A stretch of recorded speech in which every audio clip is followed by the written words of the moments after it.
বছর আগেও দেখেছি যে অগাস্টের শুরু থেকে আমাদের নিজে টেলিভিশনে চাকরি করতাম, ওই টেলিভিশনের উপরে পুরো মাস ধরে শোকের মাস একটা পপ আপ চলত। লেখা ছিল। হ্যাঁ, পুরো মাস চলত আমার টেলিভিশনের স্ক্রিনে, এবং ওটা ঠিকঠাক মতো যাচ্ছে কিনা এটা নিয়ে টেলিভিশনের মালিক কর্তৃপক্ষের উদ্বেগের শেষ থাকতো না। কারটা অমুক কোন টিভির সঙ্গে কোন টিভির চেয়ে আমারটা ভালো হচ্ছে, সেটার জন্য আমাদের প্রতিযোগিতায় নামতে হতো যে কে কত সুন্দর দিয়ে দেবে। সেই টেলিভিশন গুলি আছে, সেই মালিকরাও আছে, সেই সাংবাদিকরাও আছে। কেবল সরকার পাল্টে গিয়েছে। এখন ধন্ডরাগলতে কিছুটা ঘটেছে, এটাই জন্য কেউ জানে না। তারাও ভুলে গেছে, আমরাও ভুলে গেছি। এখন আগেটা যদি বাড়াবাড়ি বলি, এখনকার থেকে কি বলবো? এই যে ইতিহাস যে প্রতিদিন পরিবর্তন হচ্ছে, এই যে মানসিকতা একটা জাতির জন্য এটা কি ভালো? আমি প্রথমেই, আপনি বঙ্গবন্ধুর কথা তুলেছেন। বঙ্গবন্ধু শেখ মুজিবুর রহমান এবং তার পরিবারের সকলের আত্মার শান্তি কামনা করি। আমি বিশেষ করে আপনার বঙ্গবন্ধু এবং তার কনিষ্ঠ সন্তান মানে রাসেল, এই দুইজনের মৃত্যু, এটা আসলে আমাদের জন্য অত্যন্ত অপমানজনক, লজ্জাজনক, এবং এটা আমাদের জন্য অত্যন্ত কুৎসিত একটা বিষয়। তো আমি শুরুতেই বলি, আপনি যেটা বলছেন যে সরকার পরিবর্তন হয় এবং আমাদের এই যেগুলি পরিবর্তিত হয়ে যায়, এই যে টিভি চ্যানেল কিংবা আমাদের যে মানুষগুলি, তাদের চেহারাগুলো পরিবর্তিত হতে থাকে। এখন আমি বঙ্গবন্ধু শেখ মুজিবুর রহমান তো আর মানে দেশান্তরী প্রধানমন্ত্রী শেখ হাসিনার বাবা, এটা তার বায়োলজিক্যাল পরিচয় হতে পারে, এটা তার বায়োলজিক্যাল পরিচয়, কিন্তু আমাদের কাছে তার পরিচয়টা ভিন্ন এবং ব্যাপক, অনেক বড়। আমি যেটা একটু একটু সময় নিয়ে বলি আপনাকে, যেটা আমার কাছে এখন আশ্চর্য লাগে, আপনি যেটা বললেন, আমি যেটা সবচেয়ে বেশি অবাক হই, এই আমি আপনার সাথে কথা বলার আগে যখন আমি আসছিলাম আমার কাজের জায়গা থেকে, ফেসবুকে দেখলাম সবাই খালি মেজর ডালিমের, আমি ডালিম বলছি বই থেকে উদ্ধৃতি দিচ্ছে। পরিস্থিতি কতটা খারাপ হলে এবং পরিস্থিতি কতটা নিয়ন্ত্রণের বাইরে হলে তার বই থেকে রেফারেন্স নিতে হয়। ভাই, আমার স্ত্রীকে যদি কেউ তুলে নিতে হয়, আমার স্ত্রীকেও যদি কেউ তুলে নিয়ে যায়, আমি আপনাকে গুলি করব, আমি ভাবিকে গুলি করব, আমি আপনার পুরো পরিবারকে গুলি করব? একটা এত বড় একটা জিনিসকে এই মাত্রায় নামিয়ে আনা, এটার জন্য তো আগের সরকারই দায়ী, আওয়ামী লীগই দায়ী। কারণ ধরেন, আপনার মনে আছে, আমি বলি কোথায় বঙ্গবন্ধুর শেষ সর্বনাশটা তারা করেছিল, যেটা আমি বিস্ময়ের চোখে দেখেছি, হতাশ হয়ে দেখেছি, যে একটা লেজার শো করেছিল। আপনার মনে আছে যে শততম মনে আছে। জন্মবার্ষিকীর একটা জি, জি। লেজার শো, নেমেই বঙ্গবন্ধু মিলিয়ে গেল, গলে গেল, এরকম একটা ব্যাপার। এই যে শয়ে শয়ে কোটি টাকা খরচ করে যিনি করেছিলেন, প্ল্যান যার ছিল, তিনি এখন কারাগারে আছেন। হঠাৎ করে এশিয়ার সর্বশ্রেষ্ঠ কবি হয়ে যাওয়া, হ্যাঁ, আপনার আমাদের কামাল ভাই, এখন উনি কারাগারে ঢুকে গেছে। হুম। তখন তো দেখি মানে কামাল ভাই ছাড়া আর কোনো কবি নাই, এবং সকলে লবিং দিচ্ছে কি করে একটা বাংলা একাডেমি কিংবা একুশে পদক পাওয়া যায়, উনি বলে দিলেই নাকি হয়ে যাবে। দেখেন, এখন আওয়ামী লীগের সমালোচনা করা অনেক সময় একটু খারাপও লাগে, কারণ তারা খুবই কঠিন অবস্থায় আছে। ধরেন, এখন ঘটনা হইলো, আপনাকে কেউ ছেড়ে দিছে, তারপর মারতেছে, আর আপনি মাঠে মাঠে দৌড়াইতেছেন, তাহলে আপনাকে আমি উৎসাহ দিব, এ বেটা তুইও মার, এই তো তুইও মার বেটা, ডান্ডা ডান্ডা দুইটা চারটা লো। এইটা হলো বাইন্দা মার, মানে পিলারের লগে বাইন্দা পিটাইতেছে। এখন তো সমাজ, এখন তো ওদের জন্য শোক প্রকাশ ছাড়া আর কোনো পথ নাই। হ্যাঁ, মানে পুরা দলটাকে একটা পিলারের সাথে বাইন্দা কয় মার এবার যারা যারা পারস, ও তো মার দেওয়ার ক্ষমতা নাই। ঠিক আছে। এখন ঘটনা হলো, আমি যেটা বলি, আমি আওয়ামী লীগ বিষয়ে আমার কঠোর সমালোচনা থাকে এবং থাকবেও, কিন্তু আমি বঙ্গবন্ধু, জয় বাংলা, মুক্তিযুদ্ধ, এই তিনটে বিষয়ে আপোষ করতে চাই না, করবো না। এখন একটা জিনিস দেখেন, সেদিন আমি এক জায়গায় বলেছি এটা, যে জেনজিদেরকে আমরা নাকি বুঝি না। ঠিক আছে, বুঝি না, জেনজিদের ভাষা বুঝি না, এটা বুঝি না, ওইটা বুঝি না। চেনজিরা সারাক্ষণ পাকিস্তান পাকিস্তান করে অস্থির। তো আমার কথা হচ্ছে, তোমরা পাকিস্তান থেকে দুইটা জিনিস শিখতে পারো না ভাই? অথবা বাপরা দুইটা জিনিস শিখো। পাকিস্তানের কোনো মানুষ তার দেশের নিন্দা করে না, আর তার জাতির পিতার সমালোচনা বা গালাগালি করে না। তোমরা এই দুইটা জিনিস শিখতে পারো না? কোনো পাকিস্তানিকে আমি দেখি নাই যে পাকিস্তানের নিন্দা করে এবং কায়েদে আজমের নিন্দা করে, মানে মোহাম্মদ আলী জিন্নার নিন্দা করে। তো তুমি করো কেন? তুমি তো ওদেরকে ভালোবাসো না? ওদের থেকে এই দুইটা জিনিস শিখো। তো বিষয়টা আমি এই জায়গায় এনে দাঁড় করাই আপনাকে। এটা নিয়ম হচ্ছে, যখন আপনি অনেক উপরে যাবেন, যেতে যেতে যেতে যেতে যেতে যখন শূন্যের অন্তরিক্ষে যাবেন, তখন নেমে আসা ছাড়া আপনার আর কোনো পথ নাই। এই জন্য ধীরে ধীরে যেতে হয় এবং গিয়ে ওখানে স্থিত হতে হয়। এমন জায়গায় নিয়ে গেছিল বিষয়টাকে। এখন আওয়ামী লীগের লোকরা ভাববে আমি বোধহয় একটু বাড়াবাড়ি করে বলছি। আমি যেটা বলতে চাচ্ছি আপনার, আমি কথাটা তাহলে বলেই ফেলি আপনাকে। আপনি জি নিজেই একটা প্লিজ। পরিমাপ দেখেন তো, একটা পরিমাপ দেখেন। বিরিয়ানির ফ্রি প্যাকেট, খালি কি বলে, পানি ভর্তি বোতল, শূন্য চেয়ার, ডেকে আনা লোক, সারাক্ষণ মাইকের উৎপাত। এবং আমার খালি মনে হতো রবীন্দ্রনাথের ওই গানটা, তোমার কথা হেতা কেহ তো বলে না, করে শুধু মিছে কোলাহল। এই কোলাহলের যে বঙ্গবন্ধু, এই কোলাহলের যে বঙ্গবন্ধু, সেই বঙ্গবন্ধু শক্তিশালী না গত 2 বছর যে বঙ্গবন্ধুকে অবরুদ্ধ করে রাখা হয়েছে? মাইক নাই, টেলিভিশন নাই, আপনি শুরুতে বললেন পত্রিকা নাই, কোথাও উনি নাই, কিন্তু মানুষের অন্তরে অন্তরে সামাজিক মিডিয়া ভাসিয়ে ফেলেছে। কোনটা শক্তিশালী? আওয়ামী লীগের তো এটা বুঝতে হবে। এই যেটা মানুষের কাছে ছেড়ে দিয়েছে সেটাই শক্তিশালী। তো আমি এই প্রসঙ্গটা শেষ করব শুধু একটা বেদনার কথা বলে। বেদনাটা হচ্ছে, বঙ্গবন্ধু পরিষদ গঠিতই হয়েছিল এই মানুষটিকে রাজনীতির হাত থেকে বাঁচিয়ে সর্বজনীন করে তোলা, ইন্টেলেকচুয়ালি বঙ্গবন্ধুকে পোর্ট্রে করা, আন্তর্জাতিকভাবে বঙ্গবন্ধুকে আপনার বড় করে তোলা ইত্যাদি। শুরুতে যে এই কাজগুলো হয় নাই তা নয়, যখনই আওয়ামী লীগ ক্ষমতায় গেড়ে বসেছে তখন এইসব লোকগুলো আস্তে আস্তে সারেন্ডার করেছে, নয়তো সরে গেছে, এবং সেই মাপের কোনো লোকও নেই। বঙ্গবন্ধু হয়ে গেল আপনার রাজনীতির একটা পাত্র। তিনি কিন্তু শুধু রাজনীতির, তার যে রাজনৈতিক আপনার ভূমিকা বা অভিজ্ঞতা বা তার যে আহ, আমি বলবো যে স্থান, সেটা তো 1971 সালে ডিসাইড হয়ে গেছে। আর আরেকটা কথা আমি একটু বলতে চাই, একটা মানুষ সারা জীবন সংগ্রাম করেছে, সারা জীবন জেল খেটেছে, সারা জীবন এই জাতির মুক্তি চেয়েছে, তাকে বিচার করতে হবে বাকশাল দিয়ে? এটা কি ধরনের কথা? তাকে খালি ওই বাকশালটা দিয়েই বিচার করতে হবে? বাকশাল তো তিনি প্রয়োগ করারও সুযোগ পাননি। আরো একটা কথা আমি আপনাকে বলতে চাই, যে পাকিস্তানিদেরকে যে এত ভালোবাসছে যারা, তারা জানে না পাকিস্তানের কি মূল্যায়ন। পাকিস্তানের মূল্যায়নটা কি আমাদের মুক্তিযুদ্ধ নিয়ে? ওরা বলেছে এই শেখ মুজিব, তার আওয়ামী লীগ, হিন্দু শিক্ষক আর নারী, এরা বাংলাদেশ স্বাধীন করেছে। ওরা বলেই দিয়েছে, বুঝছেন? ওদের যে অফিসিয়াল ডকুমেন্টে ওরা বলেছে। তো একে ওকে জি তো বঙ্গবন্ধুর সাথে দাঁড় করালে হবে না। আমি শেষ কথাটা এটাই বলি আপনাকে, যে বঙ্গবন্ধু একটা গল্প নিজেই বলতেন, যে 69-এর গণ অভ্যুত্থানের সময়, মানে তিনি যখন বেরিয়ে এলেন, তাকে তিনি বলছেন যে আমি জানতাম আমি বেরিয়ে আসবো। সবাই বলছে যে আপনি কি করে জানতেন? বলে আমার একটা পত্রিকা দিত, ইত্তেফাক। বলে ইত্তেফাকে প্রথম যখন আমার কাছে দিত তখন একটু কাটা থাকতো, মানে ওইটুকু আমার নিউজ, তারপরে দেখি এইটুকু কাটা, তারপরে দেখি এইটুকু কাটা। একবার দেখি কি আমি পুরাই পত্রিকা দিয়ে বাইরে যেতে পারছি, তার মানে কি আমার তো বাইরে অসময় হয়ে গেছে, বুঝছেন? ইনি আমাদের বঙ্গবন্ধু, কিন্তু ইনি আমাদের বঙ্গবন্ধু। আমি তার আত্মার প্রতি শ্রদ্ধা জানাই, এবং এটা মানতেই হবে, যতদিন এই বাংলাদেশ মুক্তিযুদ্ধ ততদিন বঙ্গবন্ধু থাকবেন।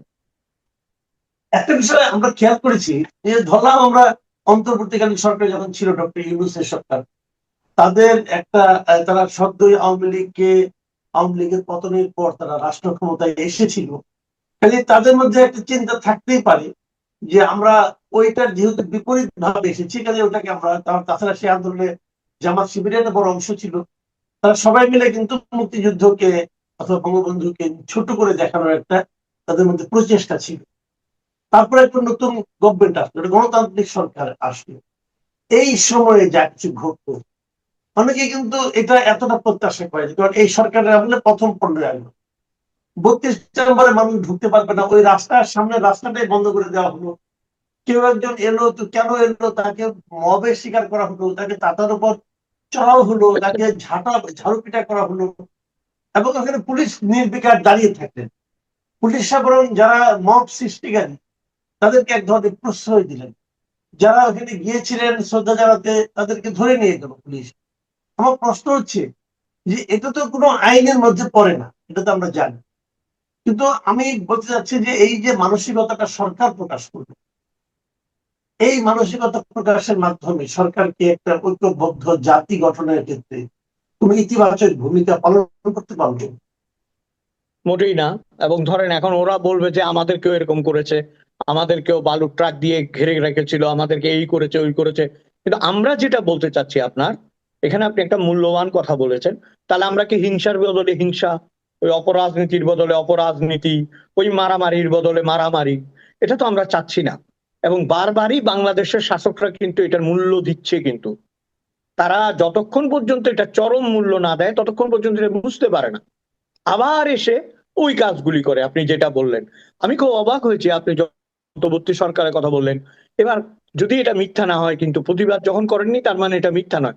আসিফ নজরুল একটা ইয়ে দিয়েছে, আপনার একটা স্ট্যাটাস দিয়েছে বঙ্গবন্ধুকে হ্যাঁ। নিয়ে। ভাই, ককটেলেরও তো একটা সীমা আছে। প্রথম আলো কিন্তু করেছে এবার, বুঝছেন? এদের দেখলে বুঝছেন আমার একটা গল্প মনে পড়ে। গল্পটা হলো, এক লোকের অনেকগুলি মিষ্টি খাওয়ার শখ। তো সে গেছে, সে যখন দোকানে গেছে তারা দেখে দোকানের পছন্দ হয়নি, বলছে কি চান কি চান, এরকম করে বলতেছে। বলে এটার কেজি কত, 500, এটা কত, 1000, এটা কত। মানে বাপরে, এই লোক এত মূল্যায় কেন, তার মানে পয়সা আছে। তো বলে কি, এখান থেকে দেখি বাইক করো তো 5টা, এখান থেকে 5টা, এখান থেকে 10টা, এরকম করে করে একটা গামলার ভিতর রাখতে বলছে, ভর্তি করে আলাইছে মিষ্টি দিয়া। আপনি এত মিষ্টি, বলে বাইর কর না বেটা। বাইর টাইর করছে, তখন বলে এবার আরেকটা কাজ কর। বলে কি, বলে একটা খুন্তি নিয়ে আয়। তো ওই লোকটা গিয়ে দৌড়ে একটা খুন্তি নিয়ে আসে, ভাবছে বিরাট কাস্টমার, বলে এগুলি ঘুরতে থাক, নাড়তে থাকে এগুলি। তো ঘুটে ঘুটে নাড়ায় আলাইছে পুরা। কয়েকবার এখান থেকে আমার 100 টাকার মিষ্টি দে। বুঝছে? আসিফ নজরুলরা বাংলাদেশের ইতিহাস, বাংলাদেশের ঐতিহ্য, বাংলাদেশের সমৃদ্ধি সবকিছুকে ঘুটে ওইখান থেকে 5 টাকা চায়, বুঝছেন? ওইখান থেকে 5-10 টাকা চায়। আমি না অবাক হয়ে যাই।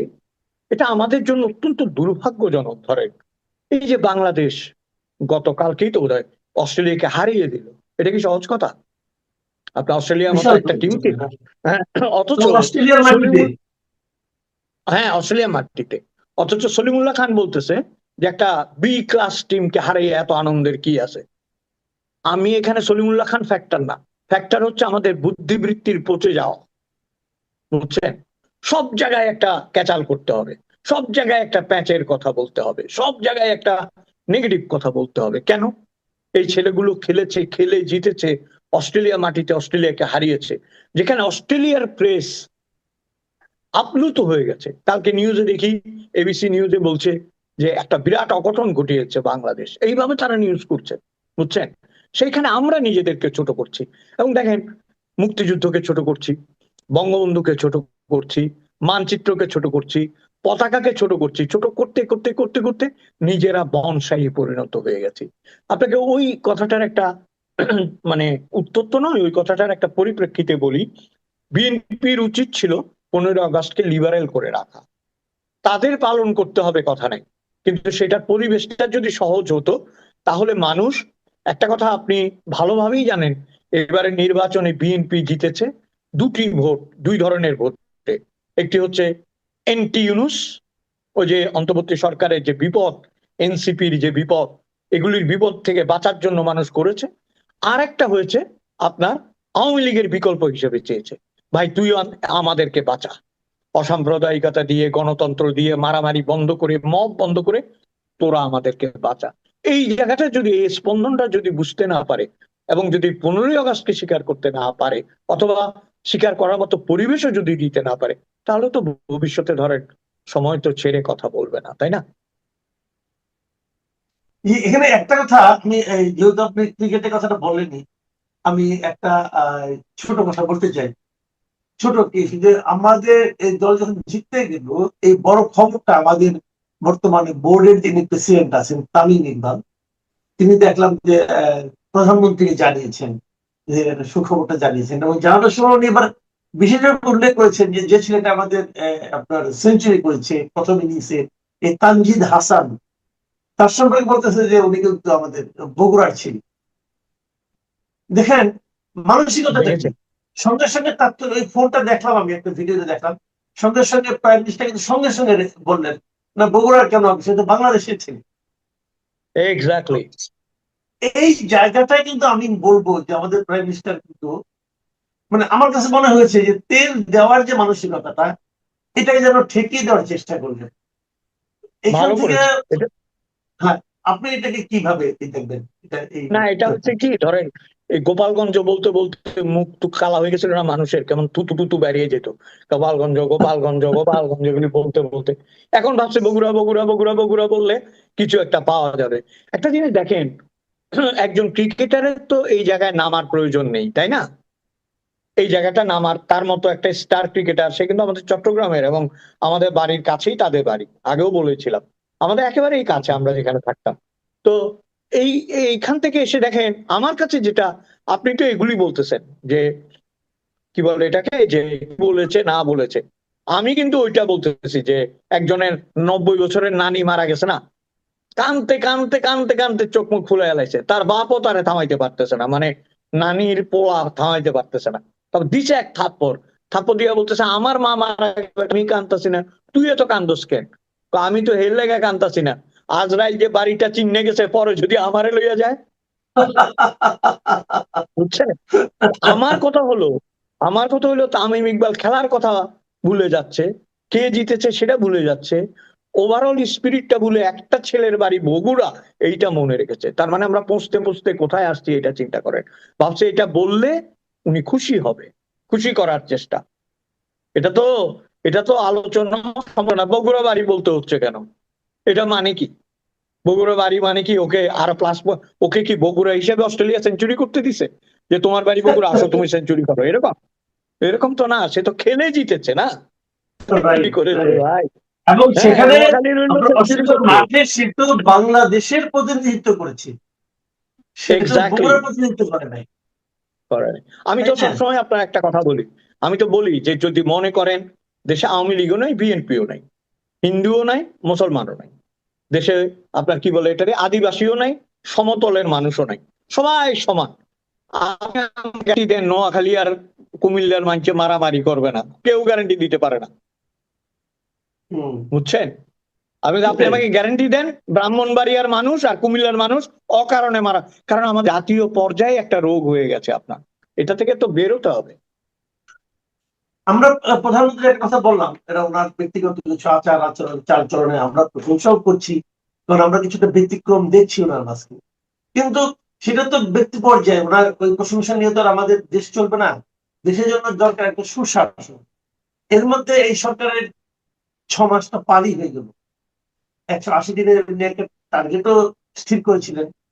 180 দিনে এসে আপনি যদিও বিদেশে থাকেন, তারপরেও নিশ্চয়ই আপনি পত্র পত্রিকায় দেখেন যে 180 দিন দেশটা কেমন চলছে, কতটুকু অগ্রসর হলো, কতটুকু জায়গায় সীমাবদ্ধতা থাকলো, নিশ্চয়ই আপনি দেখেন।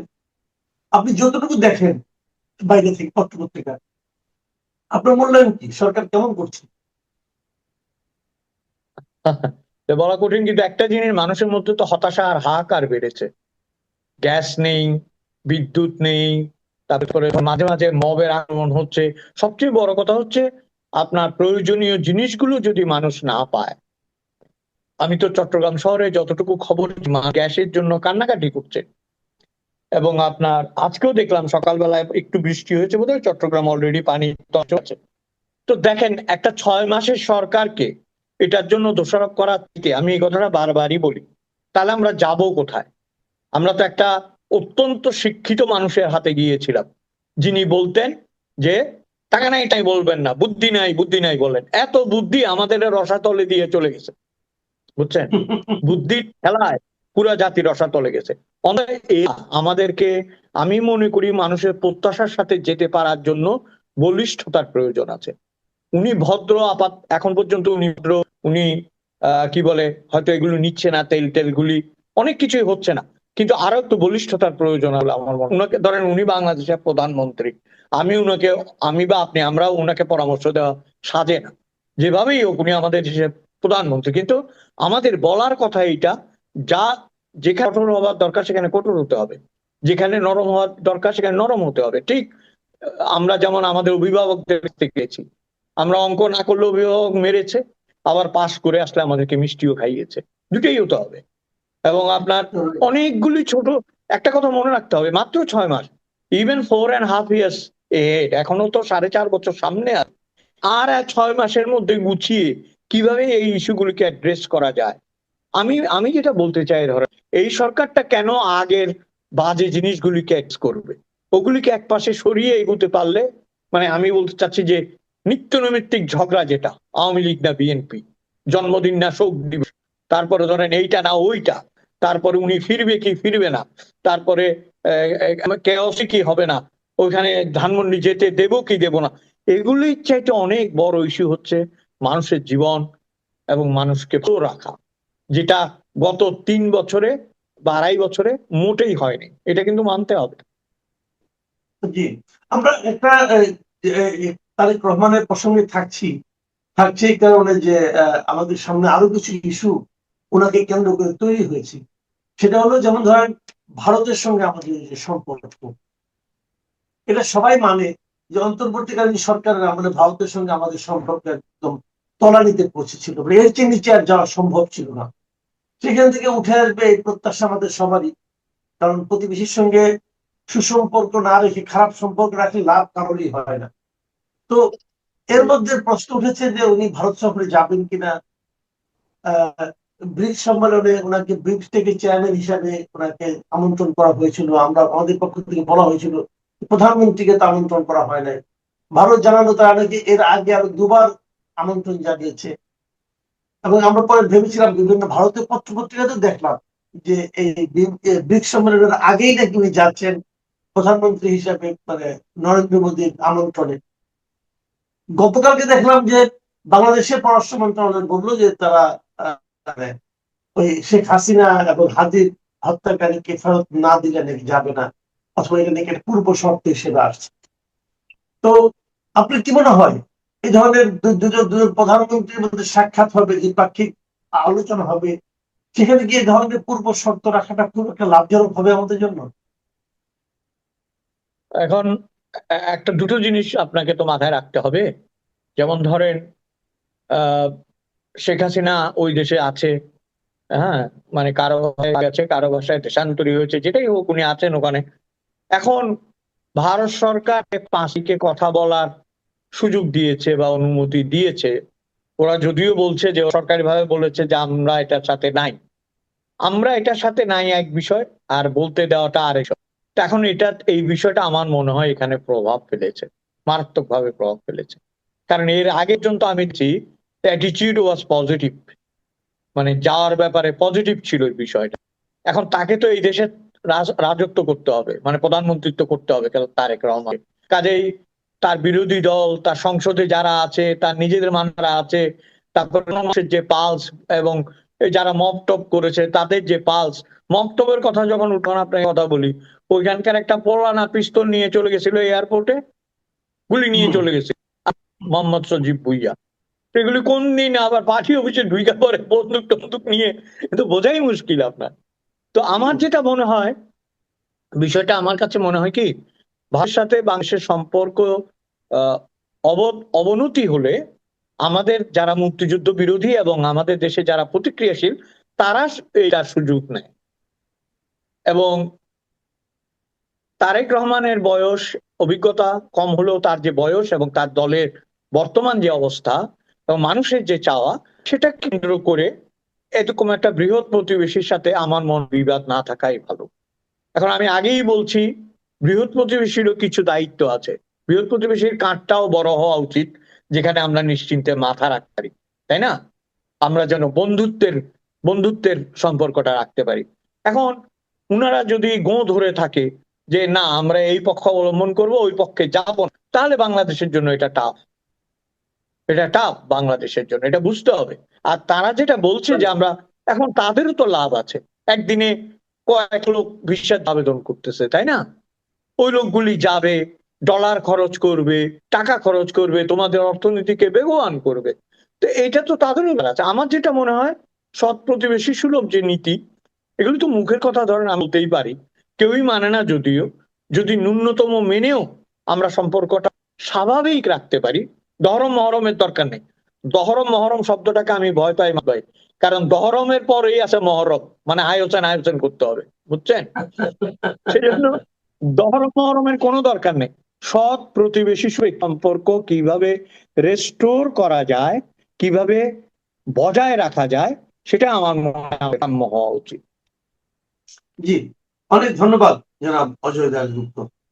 প্রিয় দর্শক, আপনারা শুনলেন আমাদের বিভিন্ন দেশের বিভিন্ন রকম ঘটনা প্রবাহ নিয়ে, রাজনীতি নিয়ে, সমাজনীতি নিয়ে, এমনকি পররাষ্ট্রনীতি নিয়েও জনাব অজয় দাশগুপ্তের মন্তব্য। আমার ধারণা আপনাদের মধ্যে এটা ভালো লাগবে অথবা মন্দ লাগবে। মধ্য দিয়ে ভারত এই শর্তগুলো কতটুকু পালন করবে এবং আমাদের প্রধানমন্ত্রী সফরের মাধ্যমে যে একটা সম্পর্ক উন্নয়নের চেষ্টা করা হচ্ছিল সেটিও কতটা অগ্রগতি হবে, এবং তিন শর্তের কথা নিশ্চয়ই আপনি জানেন। অনেক অনেক ধন্যবাদ।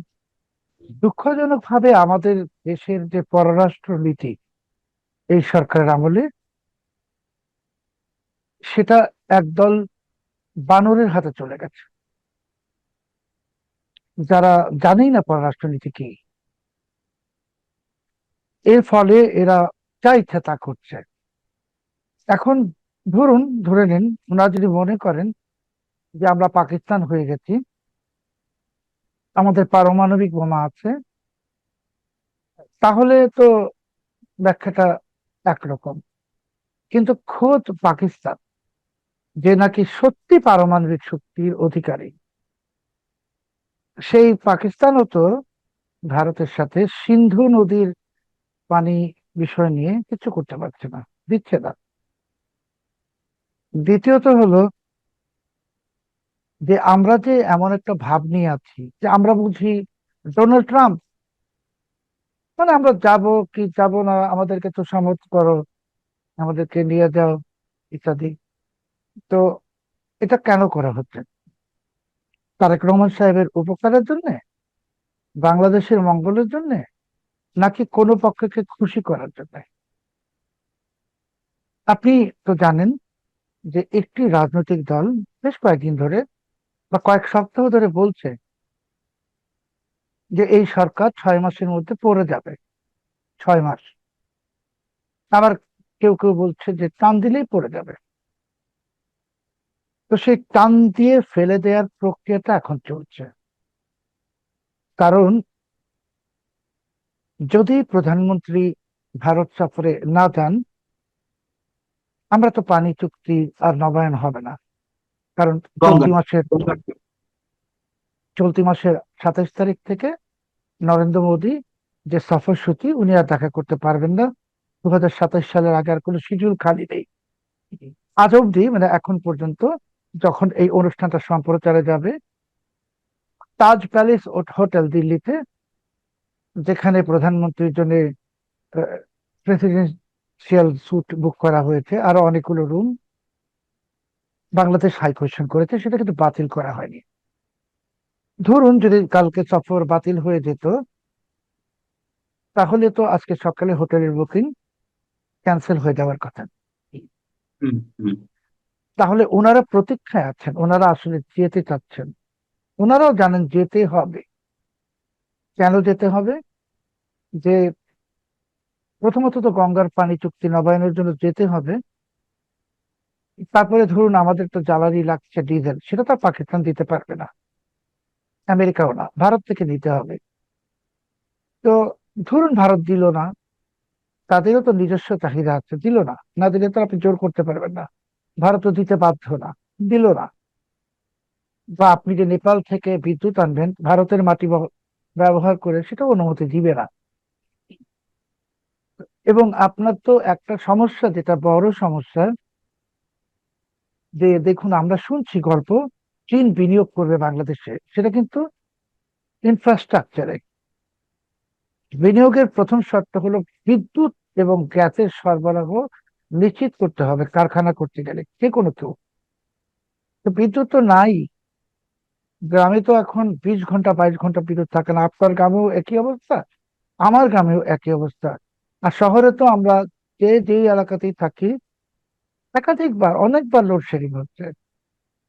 এই পরিস্থিতিতে বিনিয়োগ দিবে চীন, কিন্তু তো বিদ্যুৎ, জ্বালানি, গ্যাসের সরবরাহ নিশ্চিত করতে হবে। সেটা তো সরকারের লোকজনেরাই বলছেন যে 2 বছরের আগে এই সমস্যা স্বাভাবিক হবে না। তার মানে চীনের বিনিয়োগ আসবে না, এশীয় উন্নয়ন ব্যাংক বা বিশ্ব ব্যাংকে টাকা আসবে না, কিছুই আসবে না। একটা পথ ছিল, আপনার মনে আছে যে বিএনপি সরকার যখন 91 সালে সরকার গঠন করে বেগম খালেদা জিয়ার আমলে, তখন ভারত এক্সিম ক্রেডিট দিয়েছিল বাংলাদেশকে, ঋণ দিয়েছিল। তো সেই 1991 ভারত আর 2026 ভারত তো এক না। এখন তাদের টাকা দেওয়ার মতো অনেক সক্ষমতা আছে। ইচ্ছা করলে ভারত বিনিয়োগ করতে পারে। বাংলাদেশ ভারতের একটি ছোট কিন্তু রাজ্যের সমান। ভারতের যে রেকর্ড ঋণ দেওয়ার ক্ষেত্রে, তারা সহজে ঋণ ছাড় দেয় না এবং দেওয়ার পরিমাণও অনেক কম। আমাদের স্বাধীনতার পর থেকে ভারত যে পরিমাণ প্রতিশ্রুতি দিয়েছে, সেই পরিমাণ মানে প্রতিশ্রুতি রক্ষা করেছে খুবই কম, এবং ঋণ ছাড় দেওয়ার আহ হারটিও খুবই খুবই কম। আপনার এই কথাটার সাথে আমি সম্পূর্ণ একমত হয়ে বলছি যে এই যে আমরা বললাম যে ভারত তো ছাড় দেয় না, ভারত তো দিতে চায় না, এই দিতে না চাওয়ার কারণেই 24 সালের যে পরিস্থিতির সৃষ্টি হয়েছে, ভারত বিরোধিতা উস্কে উঠেছে, পাকিস্তান ঢুকে গেছে বাংলাদেশে, ইনফ্লুয়েন্স, পাকিস্তানের প্রভাব। তো ভারত তো এখান থেকে একটা শিক্ষা গ্রহণ করেছে যে এরপরে বাংলাদেশে সুযোগ পেলে তারা তো একটি নদী স্থাপন করতে চাইবে। যেমন এ, আমরা শুনেছিলাম 26 লাখ ভারতীয় বাংলাদেশে আছে, এখন তো এটা নাই। শেখ হাসিনা ভারতের কাছে দেশ বিক্রি করে দিয়েছে, এটাও মিথ্যা প্রমাণিত। এবার ভারত বিনিয়োগ করবে নিজেদের লোকসান করে হলে, লোকসান ঠিক না, মানে নিজেদের অন্যখানে বাজেট কাটছাট করে হলো বাংলাদেশে করবে, নিজেদের ইমেজ পুনরুদ্ধারের জন্য। তারা বুঝে গেছে যে জি। বাংলাদেশের মানুষের মধ্যে একটি ভারত বিরোধিতা চরমে উঠে গেছে। দ্বিতীয়ত হলো, দেখুন, আমি যে শুরুতে বললাম যে একদল বানরের হাতে পররাষ্ট্রনীতি চলে গেছে, যে আপনি প্রধানমন্ত্রী। কেমন মন্তব্য করছেন, মানে আহ বর্তমান বিএনপি সরকারের পররাষ্ট্রনীতি নির্ধারণের ক্ষেত্রে যারা রয়েছেন, যারা নির্ধারক রয়েছেন, কেন তাদেরকে বানরের সাথে তুলনা করছেন? পররাষ্ট্র নীতি যারা নির্ধারণ করবেন তাদেরকে কূটনীতি বা পররাষ্ট্রনীতির একটা অভিজ্ঞতা লাগবে। যে কোনো ক্ষেত্রেই অভিজ্ঞতা লাগে, সাংবাদিকতাও লাগে। খলিলুর রহমান তো একজন কেরানি, ও কি অভিজ্ঞতা! আর বাকি যেগুলো আছে সেগুলো তো গোপাল ভাট, অভিজ্ঞতা তো নাই, 1 নম্বর। 2 নম্বর, অভিজ্ঞতা ছাড়াও করা যায় যদি আন্তরিকতা থাকে। আমি তো নিশ্চিত ভাবেই বলছি এখন যে খলিলুর রহমান সাহেব এবং বিএনপির বিরোধী চক্র, সেখানে ইউনূস যুক্ত আছে, সবাই মিলে বিএনপিকে ফেলে দেওয়া যে ষড়যন্ত্রটা, সেটাকে এগিয়ে নিয়ে যাচ্ছে দ্রুত গতিতে। একটা উদাহরণ দিচ্ছি।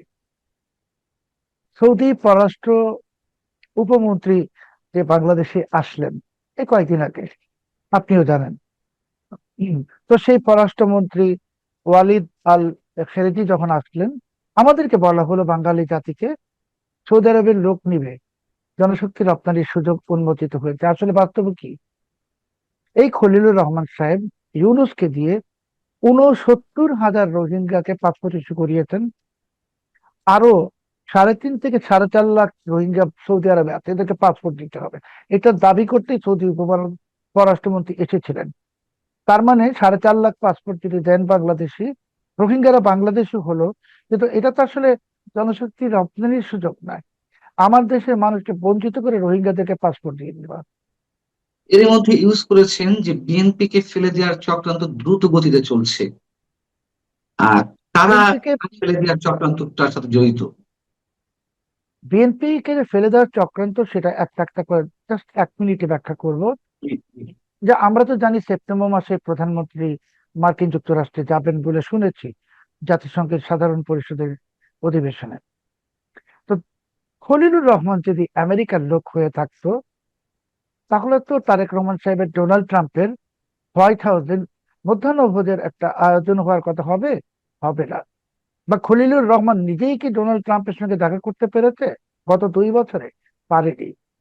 আমরা একটি ভ্রান্ত ধারণা নিয়ে আছি খলিলুর রহমান আমেরিকার লোক। ও আমেরিকাতে থেকেছে, টুকটাক চাকরি করেছে, আর বাংলাদেশের স্বার্থ এখন জলাঞ্জলি দেওয়ার জন্য আপনি সে যে উদ্যোগ নিয়েছে, তো সবাইকে পছন্দই করবে। আপনি আপনার আমার পৈতৃক সম্পত্তি যদি একজনকে দান করতে চাই, সে তো আমাকে গুরুত্ব দিবেই। কিন্তু আসলে বিএনপিকে ফেলে দেওয়ার ষড়যন্ত্র হচ্ছে কেন, সেটা ব্যাখ্যা দিব। দেখুন, তারেক রহমান সাহেব বুঝবেন, আর কিছুদিন গেলেই বুঝবেন, যে এই সরকারকে বিভ্রান্ত করার একটার পর একটা চক্রান্ত চলছে। যখন এই প্রেসিডেন্ট নির্বাচনের প্রশ্ন আসলো, আপনি জানেন নাসিমুল গনির নাম সামনে ঠেলে দেওয়া হলো, প্রেসিডেন্ট, সম্ভাব্য প্রেসিডেন্ট নাসিমুল গনি। তারপরে ইউনূসের নাম ঠেলে দেওয়া হলো, ইউনূসের পক্ষে প্রচারণাও শুরু হলো। কারা করছে? যদি নাসিমুল গনিকে তারেক রহমান সাহেব প্রেসিডেন্ট বানাতেন, বা ইউনূসকে, তাহলে তো তারেক রহমান সাহেবের আর কোনো সূত্রের প্রয়োজন ছিল না। 1 নম্বর। 2 নম্বর হলো যে এখন বিএনপির কাছে আসলে আমেরিকা নেই, এই বাস্তবতা। আমেরিকা যা নেয়া নিয়ে গেছে, একজন সামান্য একটা কর্মচারী পিটার হাক, সে এখন মাল্টি বিলিয়নিয়ার হয়ে গেছে, ব্যবসায়ী হয়ে গেছে। সে কিন্তু এখন আর চাকরি করে না, পিটার হাক ব্যবসায়ী, বিনিয়োগ করতে আসছিল বাংলাদেশে এই না, কয়েকদিন আগে, উনি আপনিও তো জানেন। মার্কিন বহুজাতিক কোম্পানির পক্ষেই ব্রোকারি করছেন, নাকি ও নিজে এখন ব্যবসা করছেন? ব্যবসায়ী, মানে ওই আচ্ছা। বহুজাতিক কোম্পানির তো প্রেসিডেন্ট চেয়ারম্যান আসে ভাই, আসছে আসে ভাই। আসলে মার্কিন যুক্তরাষ্ট্রে যা নিয়েছে নেয়া শেষ। এখন মার্কিন যুক্তরাষ্ট্রের এইটা ভোগ করতে হবে, ভোগ এই বিএনপি করতে দিতে পারবে না। মার্কিন যুক্তরাষ্ট্রের, আর তাছাড়া চীনের সাথে যে দহরম মহরম, এটার পরে মার্কিন যুক্তরাষ্ট্রের, এটা তো খনির ইচ্ছা করে করিয়েছে, চীনে নিয়ে গেছে, নিয়ে আমেরিকার সন্দেহের তালিকায় নিয়ে আসছে। দ্বিতীয়ত হলো, এখন একটাই সহযোগী শক্তি, আঞ্চলিক ভারত, এটার সঙ্গে একটা দূরত্ব সৃষ্টি করে দিবে। দেওয়ার পর কি হবে? 10ই অগস্ট, 10ই অগস্ট মানে চলতি মাসের 10 তারিখে, যেদিন দীনেশ ত্রিবেদীর সঙ্গে বৈঠক হলো প্রধানমন্ত্রী তারেক রহমান সাহেবের, 10 তারিখ, সেদিনই জাতিসংঘের নিরাপত্তা পরিষদে একটা ঘোষণা চলে এলো, বাংলাদেশে আল কায়দা প্রবেশ করছে। নিরাপত্তা পরিষদ মানে 5টা দেশ, তো জাতিসংঘে এটা বলে দিয়েছে আল কায়দা আছে বাংলাদেশে। দেখুন, এটা কিন্তু শুধু বলার জন্য বলা না। তাহলে সরকারের তো বন্ধু রাশিয়া হওয়ার কথা, রাশিয়া তো এই সাইকো নিরাপত্তা কাউন্সিল মেম্বার, চায়না মেম্বার, কেউ তো ভেটো দেয়নি, দিয়েছে, আপত্তি জানিয়েছে, জানায় নেই, এটা বিবৃতি দিয়েছে। এখন ভারতের সঙ্গে যদি সম্পর্কটা ভালো করে নষ্ট করে দেওয়া যায়, ভারত পর্দার বাইরে যে আমেরিকা ভারত মারামারি করছে, পর্দার আড়ালে তারা আসলে একখানে হয়ে গেছে। এই দেশের ক্ষেত্রে যেন চীন না ঢুকতে পারে। অতএব ভারতের সাথেও যদি তারেক রহমান সাহেবের এ, শত্রুতা সৃষ্টি করা যায়, দূরত্ব না শত্রুতা, তখন তারেক রহমান সাহেবের আর কেউ রক্ষা কবচ, কেউ কোনোখানে থাকলো না। এবং আমি আপনাকে তো এটা নিশ্চয়তা দিতে পারবো না, কিন্তু এইটুকু বলি, ধরুন ভারত কালকে সকালেই বললো, বা 1 সপ্তাহ পরে, ডিজেল দিতে পারবো না, আমাদের জাতীয় চাহিদা পূরণ হচ্ছে না, আপনি কি করবেন? ডিজেল পাবেন? পাবেন না। বিদ্যুৎ সংকটটা আর একটু বাড়বে। আগামী মাসেই আপনার রূপপুর পারমাণবিক বিদ্যুৎ কেন্দ্রের ট্রায়াল প্রোডাকশন হওয়ার কথা। তো ওরা তো টাকা চাচ্ছে ভারতীয় মুদ্রায়, ডলার তো নিবে না, অন্য কোনো কারেন্সিও নিবে না। তা আপনি ভারতের সাথে এই বিষয়টাকে সলভ না করলে আপনি টাকা দিবেন ভারতীয় কারেন্সিতে কিভাবে? তাহলে রূপপুর কেন্দ্রটা চালু হবে না। চাচ্ছে কেউ যে বিদ্যুৎ সংকটটা এমন এক পর্যায়ে যাক, যে কানসার্ট যেমন ঘটনা ঘটেছিল বিএনপির আমলেই, এবার সারা বাংলাদেশে কানসার্ট ঘটবে। আওয়ামী লীগকে ফেলে দেওয়া হয়েছিল সরকারি চাকরির একটা অজুহাত দিয়ে, আর এইটা ফেলে হবে বিদ্যুৎ সংকট দিয়ে। এবং তারেক রহমান সাহেব তো আসলে, এটা আপনি যদি বলেন কখন পড়বে, কয়দিনই পর, যখন তখন পড়ে যাবে। বিদ্যুৎ যে আমরা এখনো কিছু পাচ্ছি শহরে বা গ্রামে, সেটা যদি জ্বালানি সরবরাহ জি। বন্ধ হয়ে যায়, গাড়ি করে সব বন্ধ হয়ে যাবে। তো সুন্দরভাবে খলিলুর রহমান সাহেব তারেক রহমান সাহেবের একদম ঘরের মধ্যে বসে ওনাকে স্যাবোটেজ করে দিচ্ছেন। শেখ হাসিনাকেও তো ওনার ঘরের লোকরাই স্যাবোটেজ করেছে, বাইরের লোক না। কাজেই এই সমস্যা, এই সফর বাতিল হওয়ার সাথে সাথে আপনি দেখবেন, তখন ভারত আর কোনো চক্ষু লজ্জা রাখবে না। আর আপনি যে কথাটা শুরুতে বলেছেন, আমার সঙ্গে আলোচনায় এই প্রোগ্রাম শুরু হওয়ার আগে যে হুম। আইসিটির প্রধান কৌশলী তিনি বলেছেন যে আমিনুল আপনার সাহেব। কথা প্রসঙ্গে বলছিলাম যে আইসিটির chief prosecutor mister Aminul Islam তিনি বলছিলেন যে শেখ হাসিনাকে ফেরাতে আইনি দিক, আইনি প্রক্রিয়া চলছে। ঠিক, খুবই এটাই তো এবং সত্যি উনি বলেছেন। আইনি জি, প্রক্রিয়া চলছে, আপনি তো কালকে ব্যাখ্যাও দিয়েছেন, মানচিত্রে দিয়েছেন যে আইনি ব্যাখ্যা মানে এবার ভারতীয় আদালতে যাবে। এটা ভারতীয় আদালতে গেলে ভারতীয় আদালত সিদ্ধান্ত নেবে প্রথমত এক্সট্রাডিশন ট্রিটিতে দেওয়া যায় কি যায় না। আর আপনি যে বলেছেন যে উনি সাজাপ্রাপ্ত, তাহলে ভারতীয় আদালত এটা কিন্তু মানে পররাষ্ট্র মন্ত্রণালয় না, তারা তো দেখতে চাইবে, বাংলাদেশ হাই কমিশনকে বলবে যে বিচার কি হলো, রায় কি হলো, ডিটেলস দেখি। মানে হুম, সহজ কথা, শেখ হাসিনাকে তো ফেরত দিবেই না, এটা দেওয়ার কোনো প্রশ্ন ওঠে না। কিন্তু ওই আদালতে যাওয়ার পর আমাদের যে আইসিটি, ইন্টারন্যাশনাল ক্রাইমস ট্রাইব্যুনাল, এটার ভিতরে যে বিচারে যে অনেক প্রশ্নবোধক চিহ্ন আছে, সেগুলো পুরো বিশ্ব জেনে যাবে, পুরো বিশ্ব জানবে। জেনে গেলে এইটা আরেকটা ফাঁদে পড়বে এই সরকার। একটার পর একটা ফাঁদে এবং ফাঁদে সরকারকে ফেলে দেওয়া হচ্ছে। এই সবকিছুর পিছনে সামনে দেখছি আমরা খলিলুর রহমান, পিছনে ইউনূস, এবং আরো যে বিএনপি বিরোধী যে রাজনৈতিক দল, তাদের নাম আমাদের নেওয়া দরকার নেই, আপনি সবাই বুঝতেছেন। এই সম্মিলিত ভাবে তারেক রহমান সাহেব এখন আসলে, আমি আপনাকে এই এই কথাটা এভাবে বলবো, কোনো দৈবাৎ ঘটনা না ঘটছে, মানে স্বয়ং স্রষ্টা এসে নিজের হাতে ওনাকে রক্ষা করে না দিলে ওনার সরকার আর বেশি দিন টিকবে না, ওনার সরকার পড়ে যাবে। বিকজ কারণটা কি, যে বিদ্যুৎ ঘাটতি তো চরম আকার ধারণ করবে, জ্বালানি ঘাটতি চরম আকার ধারণ করবে, গঙ্গার পানি তো পাবেন না।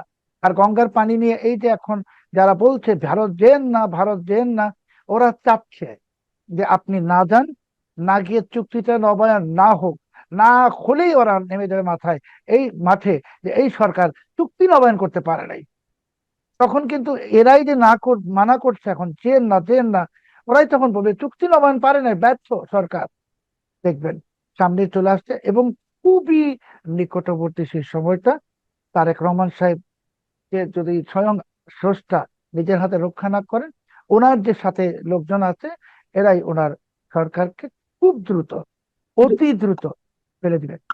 এবং আজকে তারেক রহমান সাহেবের এই মানচিত্র অনুষ্ঠান দেখে আমার কথা বিশ্বাস করার কোনো দরকার নাই, তবে এই অনুষ্ঠানটা তো থেকে যাবে ইউটিউবে। উনি যখন পড়ে যাবেন, ওনার যখন পতন হবে, তখন উনি ওই অনুষ্ঠানটা দেখবেন আর বুঝবেন যে আমরা সত্যি কথা বলেছিলাম। আমরা সত্যি কথা বলেছিলাম যে এই খলিল তারেক রহমানকে একটার পর একটা ফাঁসিয়ে দিচ্ছে। আমেরিকার সাথে সম্পর্ক নিয়ে গেছে চীনে, জানে চীন কিচ্ছু দিবে না, কিন্তু সম্পর্কটা খারাপ করে দিচ্ছে। এখন এই সরকারের আর কোনো পথ নাই। 24 তারিখে এই যে তাজ প্যালেস হোটেলে এখনো বুকিং আছে। আপনি অনেক অবাক হবেন না, আমিও হব না, যে যদি 23 তারিখ এসে শুনি আমরা প্রধানমন্ত্রী ভারত সফরে যাচ্ছেন। অনেক না, অবাক আমি হবেন। আপনার সঙ্গে মোটামুটি একমত, মানে আমিও আপনার মতন ফোরকাস্টিং ঠিক করতে চাই না, তবে আমার ধারণা তিনি যাবেন, তাকে ভারতে হ্যাঁ, যেতে হবে। এবং উনি এই নাটকটা করছে কেন সেটাও বুঝাই। মানে উনি এই যে ওনার যে পাকিস্তান পন্থী যে লোকগুলা বাংলাদেশে আছে, হুম, হুম, হুম। ভারত বিরোধী যে অপশক্তি, এদেরকে বোঝানোর জন্য যে দেখো আমরা ভারতের সাথে যুদ্ধ করছি, তর্ক করছি, লড়াই করছি, আমরা ঠিক আছি। এরপরে বলবে যে, ওই যে বললো যে চিফ প্রসিকিউটর বলেছেন আইনি প্রক্রিয়া চলছে, দেখেন প্রবলেম কিন্তু সলিউশনের কথা বলছেন উনি। আইনি প্রক্রিয়া চলছে, তাহলে কি হলো? প্রত্যাবর্তন বলেন আর প্রত্যর্পণ বলেন, ওটা তো আইনি প্রক্রিয়া চলছে, উনিই বলে ফেলছেন। কালকেই শুনবেন যে ওই ওসমান হাদির যে খুনি, ওদেরও আইনি প্রক্রিয়া চলছে, ফেরত দিবে। আসলে একজনকেও ফেরত দিবে না ভারত, না শেখ হাসিনাকে দিবে, না আওয়ামী লীগের কোন নেতা কর্মীকে দিবে, না ওসমান হাদির হত্যাকারীদেরকে দিবে। কেন? কারণ ভারতের মনে আপনি সন্দেহ ঢুকিয়ে দিয়েছেন। আপনি ভারতের যে আন্তরিকতা, সেখানে আপনি খেলেছেন। আপনি মানে খলিল খেলিয়েছে বিএনপি সরকারকে। কারণ খলিল চেয়েছিল যেন এই প্রতিবেশী রাষ্ট্রের একটি সন্দেহের তালিকা আপনি চলে যান, এবং খলিল ভালো করে জানে পাকিস্তান বাংলাদেশকে কিচ্ছু দিতে পারবে না। এখন 16 কালা পূর্ণ করে বিএনপিকে ডুবিয়ে দিয়ে এই ডক্টর খলিলুর আপনি দেখবেন আমার কাছ থেকে আজকে লিখে নেন। উনি আমেরিকায় বসে গিয়ে বড় বড় বয়ান দিবে তখন, আমি এটা বলেছিলাম, সেটা করে নাই, সেটা করলে ওটা হতো, এগুলা বলবে। কারণ এইগুলো হলো দুষ্ট লোক। আলী রিয়াজ, এই খলিলুর রহমান, আসিফ নজরুল, এগুলো সব দুষ্ট লোক। এদেরকে আপনি যখন এনে কোলে বসাবেন, তারা আপনাকে ছুরি মেরে দিয়ে যাবে। আমি স্রষ্টার কাছে দোয়া করি যে তারেক রহমান সাহেব যেন টিকে থাকেন ক্ষমতায়, এবং এটা সবাই দোয়া করি আমরা। কিন্তু উনি টিকতে চাচ্ছেন না, আমরা দোয়া করলে কি হবে? আমরা আরেকটি প্রসঙ্গে যাই, একটু ছোট করে আলোচনা করতে চাই। সেটি হচ্ছে যে আলোচনার মধ্যে এর মধ্যে চলে এসেছে জাতিসংঘের একটি বিশেষ প্রতিবেদনের, যে নিরাপত্তা পরিষদের যে বিশেষ প্রতিবেদন, সেখানে বলা হলো কদিন আগে বাংলাদেশে আহ আল কায়দা তাদের একটি বিশেষ সেল খোলার চেষ্টা করছে। এবং এ বিষয় নিয়ে তো আপনি অনেক কথা বলেছেন এবং এই আলোচনাতেও এর মধ্যে কিছু হিন্টস দিয়েছেন। এটির পিছনে কি কোনো খেলা আছে, নাকি সত্যি সত্যি আল কায়দার একটি বিশেষ সেল খোলার চেষ্টা করা হচ্ছে, জঙ্গি তৎপরতা বাড়ছে? এবং আমি আরেকটা নিউজ দেখলাম যে ডক্টর ইউনূসের সময় যারা জেল ভেঙে পালিয়েছিল জঙ্গিবাদী কার্যক্রমের সাথে অভিযুক্ত, বা যাদের জামিন হয়েছে, এরকম সম্ভবত আমার যদি খুব বেশি ভুল না হয়ে থাকে 142 জনের কোনো নথিপত্র খুঁজে পাওয়া যাচ্ছে না। জেল কর্তৃপক্ষের কাছে যে রেকর্ড ছিল, সেই রেকর্ড নথিপত্র কিছু খুঁজে পাওয়া যাচ্ছে না। এটা কি খুব স্বাভাবিক কোনো ঘটনা? জেল কর্তৃপক্ষের কাছে নথি ধরেন গায়েবও হতে পারে, পুরাই দিতে পারে, কিন্তু সেই নথি তো স্বরাষ্ট্র মন্ত্রণালয়ে আছে, সেই নথি তো সংশ্লিষ্ট আদালতে আছে। গায়েব হওয়ার কোনো সুযোগ নাই, গায়েব করে দেওয়া হচ্ছে। দ্বিতীয় কথা হলো যে আল কায়দার যে হঠাৎ করে আসছে, মানে আল কায়দা তো আর কি, মানে রকেট নিয়ে নেমে যায়নি বাংলাদেশে। আল কায়দা তো ঢুকেই ছিল, ইউনূস তো আল কায়দাকে ইনভাইট করেছে, ইউনূস লস্করে তৈয়বাকে ইনভাইট করেছে, এটা তো সবাই জানে। এবং এই যে বোমাগুলা আপনি আপনার কন্টেন্টে বলেছেন যে প্রেসার কুকার বোমা, এটা লস্করে তৈয়বা এবং আল কায়দা ছাড়া অন্যরা কেউ ব্যবহারও করে না। আর আমরা তো বাংলাদেশে এটা দেখিও নাই এর আগে। এই যে আহ, জাতিসংঘে যেটা এসছে, এটা সাবধান বাণী না, এটা একটা ধমক, ভয়ঙ্কর ধমক। এবার আপনি নিশ্চিত থাকুন যে বিএনপি সরকার যদি এই জঙ্গি ইস্যু নিয়ে আরো একটু খেলতে চায়, যেটা খেলেছে অলরেডি এই পাইপ বোমা ইত্যাদি নিয়ে, হুম, হুম, হুম। এখনো বলছে নিও জেএমপি। ভাই, জঙ্গি সংগঠনের নাম এরকম এই ইংরেজি হয় না। এটা মিষ্টি বা বিরিয়ানির দোকান না, নিউ অমুক মিষ্টান্ন ভান্ডার, নিউ অমুক বিরিয়ানির দোকান।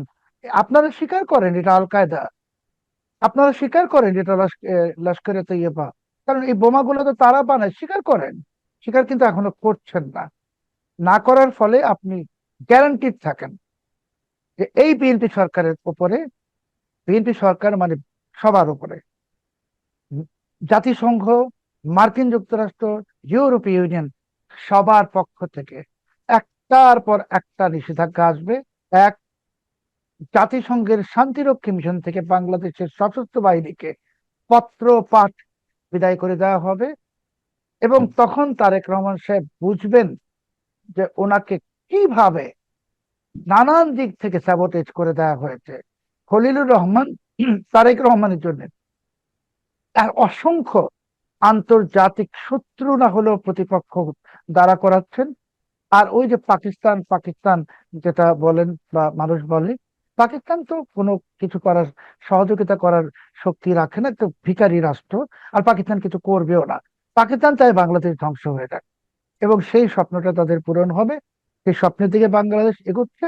তারেক রহমান সাহেব 17 বছর পর যখন এই দেশে এসেছিলেন, একটি পরিকল্পনা নিয়ে উনি বলেছেন, এখন আমি ওনাকে বলেই দিচ্ছি যে আপনি রিটার্ন টিকিট কেটে ফেলতে পারেন, আপনার যাওয়ার সময় হয়ে গেছে। আপনি আমার কথা বিশ্বাস করার একেবারেই দরকার নেই, আপনার রিটার্ন টিকিট রেডি রাখেন, আপনি চলে যাবেন। কেন চলে যাবেন সেটা আপনি, এই ভারত সফরটা বাতিল হোক, তার 15 দিন বা 1 মাসের মধ্যে আপনি টের পাবেন। যখন টের পাবেন তখন বুঝবেন খলিল কত বড় ক্ষতি করেছে, তখন অনেক দেরি হয়ে যাবে। আমার শেষ প্রশ্ন, আমরা খুব দ্রুতই শেষ করবো। তার আগে যে উত্তরটি চাই আপনার কাছ থেকে, সেটা হচ্ছে যে আপনি বলছেন ইউরোপীয় ইউনিয়ন বা যুক্তরাষ্ট্র বা অন্যান্য যে সংস্থাগুলো আছে, তারা একটা একটা নিষেধাজ্ঞা দেবে। এই নিষেধাজ্ঞার বিষয়গুলো শেখ হাসিনা সরকারের শেষ সময়ে এসে অনেক বেশি উচ্চারিত হয়েছিল। কোনো কোনো ক্ষেত্রে আমরা নিষেধাজ্ঞার বিষয়টি দেখেছিও। র্যাবের উপরে তো নিষেধাজ্ঞা দেওয়া হলো 2022-এর দিকে সম্ভবত, বা 2021-এর দিকে। তারপরে বিভিন্ন জনের ভিসা নিষেধাজ্ঞা আরোপ করা হলো। আমি জাস্ট এটি টানছি এই কারণে যে ডিপ স্টেট বলি, মার্কিন প্রশাসন বলি, ইউরোপীয় ইউনিয়ন বলি, তারা তো সবাই আওয়ামী সরকারের বিরুদ্ধে ছিল, তার আওয়ামী সরকারের পতনটি চাইছিল এবং নানান প্রক্রিয়ায় সেই পতনটি হয়েছে প্লট নির্মাণের মাধ্যমে, আমরা সবাই জানি। বিকল্প তো বিএনপি ছিল। সেই বিএনপি কে নিয়ে কেন তারা এখন খেলতে চাইবে বা তাদের বিরুদ্ধে একটার পর একটা নিষেধাজ্ঞা দিবে? বিএনপি তাদের বিকল্প ছিল না, তাদের বিকল্প ছিল ইউনূস। যেহেতু ইউনূসের জনসমর্থন ছিল না, সেই জন্য বিএনপি ক্ষমতায় এসছে। আর দেখুন, একদম সাম্প্রতিক সময় যে নেপালে রেজিম চেঞ্জ হলো, এখন কিন্তু নেপালে আবার এই পাশার দান উল্টে যাচ্ছে, খেলাই ঘুরে যাচ্ছে। বাংলাদেশেও ঘুরবে। শেখ হাসিনা বাংলাদেশে চলে আসবেন, ওনার দণ্ড আপনি নিশ্চিত থাকুন, সেই দণ্ড স্থগিত হবে, যেরকম আবুল কালাম আজাদ সাহেবের হয়েছে হবে। এই আওয়ামী লীগের উপর নিষেধাজ্ঞা উঠে যাবে, সবকিছু হবে। কিন্তু তারেক রহমান সাহেব অনেক দেরি করছেন। ওই আমরা ছোটবেলায় একটা প্রবাদ শুনতাম, বইয়ে পড়তাম, আপনিও পড়েছেন, যে ডাক্তার আসার আগেই রোগী মরিয়া গেল। তো ওই অবস্থার দিকে এগোচ্ছে দেশ, জাতি, সরকার। আমাদের জন্য কোনো দুঃসংবাদ না, কারণ আমাদের দেশ চলবে, দেশ উন্নতির দিকেই যাবে আবার ভবিষ্যতে। তারেক রহমান সাহেব যে সুযোগটা পেয়েছিলেন 17 বছর পর, সেই সুযোগটা উনি একেবারে হাতছাড়া করেছেন হেলায় ফেলায়। এই এয়ার কন্ডিশন বাসে ঘুরে আর এই কার্ড ইত্যাদি বিতরণ করে আর এই সমস্ত সস্তা স্টান্ট করে দেশ চালানো যায় না। কারণ উনি জাস্টিন ট্রুডোকে কপি করতে চেয়েছেন, জাস্টিন ট্রুডো নিজেই আনপপুলার হয়ে ক্ষমতাচ্যুত হয়ে গেছে। দ্বিতীয় কথা হলো, আপনি কোনো কিছু কপি করলে কিছু হয় না, আপনার মৌলিক কিছু বৈশিষ্ট্য লাগে। তো মৌলিক বৈশিষ্ট্য আপনার চারপাশে তো সেই আগেরই চোরেরা, সেই আগেরই ডাকাতেরা, সেই আগেরই দুর্বৃত্তরা, একটু নতুন অবয়বে। আমরা যে একজন বিশেষ প্রতিমন্ত্রীর সম্পর্কে এত নিউজ দেখছি পত্রিকায়, মানে কথিত প্রধানমন্ত্রীর বন্ধু, তো কোনো অ্যাকশন কি হচ্ছে? হচ্ছে না তো। বা চাঁদাবাজি, সবকিছুই তো চলতেছে। কাজেই আপনি নিশ্চিত নিশ্চিত থাকুন যে জাতিসংঘে যে এই ঘোষণাটা এসছে বা এই সাবধান বাণীটা আসছে, এটা খুবই খারাপ। এবং দেখবেন আগামী 1 সপ্তাহের মধ্যে বিভিন্ন দেশ যে ভ্রমণ অ্যালার্ট, সেটাকে আবার উপরে তুলে দিবে, আমেরিকা তুলবে, কানাডা তুলবে, সবাই তুলে দিবে। এবং তারপর সরকারের পিলে চমকে দিয়ে, ঠিক যেমন 2005 সালে অপ্রত্যাশিত বোমা হামলা হয়েছিল, সিরিজ বোমা হামলা তারা দেশে, সেই রকম একটা কিছু ঘটে যাবে। এবং যখন ঘটে যাবে, সেটা যদি আমাদের দেশে ঘটে তাও ভালো, আমরা সহ্য করব। কিন্তু যদি প্রতিবেশী কোনো রাষ্ট্রে ঘটে, বাংলাদেশের মাটি ব্যবহার করে, তখন আমাদের যে কি অবস্থা হবে, এটা এখন আমি কল্পনাও করতে চাচ্ছি না। আমরা চাই নিশ্চয়ই সেরকম কিছু না হোক, এবং আপনার ফোরকাস্টিং গুলো যেগুলো আপনার আশঙ্কা থেকে করছেন, প্রতিবেদনটি বা কন্টেন্টটি তৈরি করছে। শিরোনাম হলো, প্রধানমন্ত্রী তারেক রহমান সাহেব ভারতে কেন যাবেন কিংবা কেন যাবেন না। যখন আমি শিরোনামটি ঠিক করি, তখন মোটামুটি শতভাগ নিশ্চিত ছিল যে তিনি ভারতে যাচ্ছেন, এবং আগস্ট মাসের 22 তারিখ থেকে 26 তারিখের মধ্যে যে কোনো একটা সময় 2 দিনের জন্য তিনি দিল্লি সফর করবেন, দ্বিপাক্ষিক সফর। এটা ব্রিক্সের কোনো সম্মেলন নয়। সেই দ্বিপাক্ষিক সফরে যাওয়ার জন্য ভারতের যে বিখ্যাত একটি হোটেল তাজ প্যালেস, সেই তাজ প্যালেসে প্রেসিডেন্সিয়াল স্যুট বাংলাদেশের যে দূতাবাস, সেই দূতাবাসের পক্ষ থেকে বুকিং করা হয়েছে, এই মর্মে ইন্টারনেটে নানা রকম খবর ছড়িয়ে পড়েছিল। সবাই যখন মোটামুটি নিশ্চিত যে না ঠিক আছে এবার ভারত যাবেন, তখন আমতে আমতে করে সরকারের যে বিরোধী দল, সরকারের বিরোধী দল, দেশের বিরোধী দল, সেটা এখন তারা প্রমাণ করতে পারেননি, যেটিকে অনেকে আমি এবং মামুদের দল হিসেবে বর্ণনা করেন। তারা নানাভাবে প্যাও পু বলার চেষ্টা করছিলেন যে এটা করতে হবে, ওটা করতে হবে, আদারওয়াইজ তারেক রহমান সাহেবকে যেতে দেওয়া হবে না। কিন্তু আপনারা জানেন যে সিদ্ধান্ত গ্রহণে তারেক রহমান সাহেবের এখন যে কর্তৃত্ব, এটি শেখ হাসিনার চেয়ে অনেক অনেক বেশি। শেখ হাসিনার দলে বহু মানুষ ছিলেন, তার আশেপাশে, তার পরিবারে যারা তার সঙ্গে রাগারাগি করতেন, ঝগড়াঝাটি করতেন, এমনকি তার যারা কর্মী ছিলেন সেই কর্মীরাও তার সামনে গিয়ে অনেক বিষয়ে বিতর্ক করতেন। আমি যে সকল কথা, আমি তো তখন বয়সে একেবারে নবীন একজন সংসদ সদস্য, যে সকল কথা আমি সরাসরি শেখ হাসিনাকে বলেছি এবং তার সংসদ সদস্য হওয়ার সত্ত্বেও আমি যে সকল কর্মকাণ্ড করেছি তার 100 ভাগের 1 ভাগ কর্ম যদি এই সময়টাতে কোনো বিএনপির এমপি বা মন্ত্রী করেন, তার 32টা দাঁত উইদিন 32 সেকেন্ডের মধ্যে ফেলে দেওয়া হবে। কেন আমি বলি, ধরুন আমি সংসদ সদস্য, তা আমি লিখলাম এই কাদের মোল্লা সেই কাদের মোল্লা নয়। সরকার যখন বিচার করছে যুদ্ধাপরাধীদের, তখন বললাম যে এই কাদের মোল্লা সেই কাদের মোল্লা নয়, এখানে কোর্টে যাকে বিচার করা হচ্ছে কসাই কাদের রূপে, সে আসলে আব্দুল কাদের মোল্লা, ফরিদপুর বাড়ি, আর যে কাদের মোল্লার বিচার হওয়া উচিত সে মারা গিয়েছে, তিনি কসাই কাদের, মিরপুরের বিহারি কাদের, কসাই কাদের। আচ্ছা, এখন আপনি এই যে বর্তমান আইসিটিতে মামলা চলে, এইরকম একটা হট মামলার সম্পর্কে কোনো এমপি কথা একটু বলুক তো দেখি, কত বড় সাহস।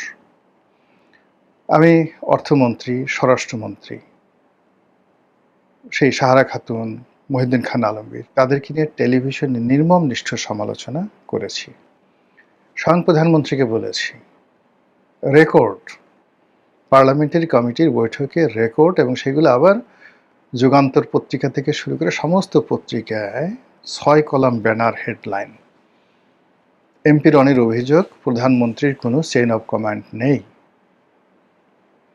আপনি এরকম একটা কথা এখন কোন একজন এমপি বলুক, তারপর সেটা আসুক যে তারেক রহমান সাহেবের কোনো চেইন অফ কমান্ড নেই, দেখেন দাঁত কয়টা থাকে। ওখানে বসে সরকারি দলের এমপি তখন তারেক রহমান সাহেবের প্রশংসা করেছি, বেগম জিয়াকে নিয়ে লিখেছি স্বপ্নলোকের গল্পযুগে বেগম জিয়ার রাজনীতি, 1 বার নয়, 2 বার নয়, 3 বার নয়, বহুবার ইনুস সাহেবকে নিয়ে লিখেছি। তো এই গণতন্ত্রটা আওয়ামী লীগের জমানাতে ছিল। আওয়ামী লীগের জমানাতে ছিল, ফলে কি হতো, আমরা শেখ হাসিনাকে যতটা স্বৈরাচারী মনে করি, ইভেন একদম শেষ দিন পর্যন্ত তার যারা ছাত্রলীগের নেতা ছিলেন তাদের সঙ্গে তার তর্ক হতো, বিতর্ক হতো। তিনি অনেকে বলতেন বের হও আমার সামনে থেকে, আবার একটু পরে টেলিফোন করে বলতেন যে আসো আসো। এই ঘটনাগুলো একটা আন্তরিকতা ছিল রাজনীতিতে। কিন্তু এখন তারেক রহমান সাহেবের যে অবস্থা, তার যে ক্ষমতা, তার যে কর্তৃত্ব, সেখানে তার সামনে সালাউদ্দিন সাহেব বলেন, মির্জা ফখরুল সাহেব বলেন, কিংবা তার নুরুল হক নুরু বলেন, রাশেদ বলেন, মানে তাকে গিয়ে অপোজ করবে একটা কথা, তার সমালোচনা করবে, বা তিনি যেটা পছন্দ করেন না সেই কথা বলবে, বা তার সামনে গিয়ে বঙ্গবন্ধু উচ্চারণ করবে, বা শেখ হাসিনার একটা ভালো জিনিস আছে এটা উচ্চারণ করবে, বা তারেক রহমান সাহেব যে জিনিসগুলো পছন্দ করে না সেরকম একটা শব্দ উচ্চারণ করবে, এইরকম মহাবীর ওনার কাছে নেই। পুরো মানে ওনার মানে ক্যাবিনেটের মধ্যে, ওনার পার্লামেন্টে এই জিনিসগুলো নেই। এর কারণটা হলো যে তার একক কর্তৃত্ব, একক ক্ষমতা, সেই ক্ষমতা তার বিরোধী দলের উপরে। শেখ হাসিনার বিরোধী দল যারা ছিলেন তারাও গৃহপালিত ছিল। তিনি এরশাদ সাহেবকে, রওশন এরশাদকে, তারপরে শেষে জিএম কাদেরকে, এদেরকে নিয়ে ঘুডু ঘুডু করতে পারতেন, একজন আরেকজনের বিরুদ্ধে লাগিয়ে দিতে পারতেন। রাশেদ খান মেনন এবং তার দলের মধ্যে ফজলে হোসেন বাদশাহ, তাদের মধ্যে ঘুডু ঘুডু লাগিয়ে দিতে পারতেন। এরপরে হাসানুল হক ইনু, মঈনুদ্দিন খান বাদল, তাদের মধ্যে ঘুডু ঘুডু লাগিয়ে দিতে পারতেন। এখন তারেক রহমান সাহেবের সেটা বলতে হয় না, তিনি যেটা চাইবেন সেটাই সংসদের বিরোধী দল এবং রাজপথের বিরোধী দল হুবহু সেম জিনিসটা করবে। এবং এই যে বাইরে যে সমালোচনাগুলো শুনছি, গালাগালিগুলো শুনছি, এগুলো যে মেকি, এগুলো যে সাজানো, এটা বোঝার জন্য খুব বেশি পাণ্ডিত্য দরকার নেই। তো সেই দিক থেকে জনাব তারেক রহমান সাহেবের ভারত সফরে যাওয়া, এটা 100% তার ডিজায়ার, তার একক ডিজায়ার। তিনি কারো পরামর্শ নিতে পারেন যদি তার ইচ্ছা হয়, কিন্তু তার যদি ইচ্ছা না হয়, ডিজায়ার না হয়, এবং তিনি যদি ওপেন আপ করে না দেন, সেখানে তাকে পরামর্শ দেওয়ার মতো ক্ষমতা তার সরকারের বাইরের কারোরই নেই, নো ওয়ান, ভিতরও নেই বাইরেরও নেই। তো সেই দিক থেকে তিনি ভারত যাচ্ছেন, ভারত যাবেন, এটা একান্তই তার ব্যক্তিগত বিষয়। যাবেন না তাও তার ব্যক্তিগত বিষয়। গেলে কি হবে সফলতা, এটার সফর তাকেই করতে হবে বা আমাদেরকে করতে হবে। না গেলে কি হবে, অ্যাজ ইট ইজ, মানে কমপ্লেক্স ব্যাপার। এইরকম একটি অবস্থা যখন সরকারের ভিতরে বাইরে সরকার প্রধানকে নিয়ে এরকম যখন একটা অবস্থা চলছে, ঠিক সেই সময়টিতে আমরা জানলাম যে তিনি ভারত সফরে যাচ্ছেন। প্রথমত সবাই দুনিয়া উল্টে গেলে যাবে না ইত্যাদি ইত্যাদি ঘটনা, তিনি যাচ্ছেন অল অন এ সাডেন। আমরা তো অবাক হয়ে গেলাম, কি ব্যাপার, তিনি যাচ্ছেন।